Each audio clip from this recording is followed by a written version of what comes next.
Many people would like to turn on the auto brightness mode on the phone. In this situation, when we use WPS Office to read a PDF document, how can we adjust screen brightness just for the reading interface? We can quickly adjust the brightness with the PDF brightness adjustment function for a more comfortable reading experience.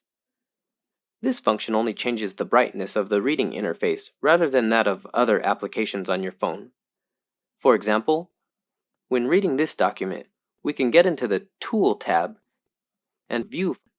Then we can adjust the brightness in the Reading settings within the drag bar.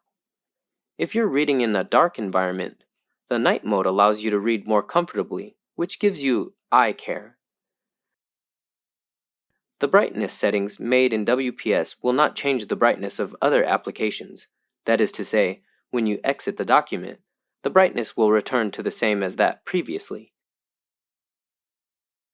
Is that practical for you?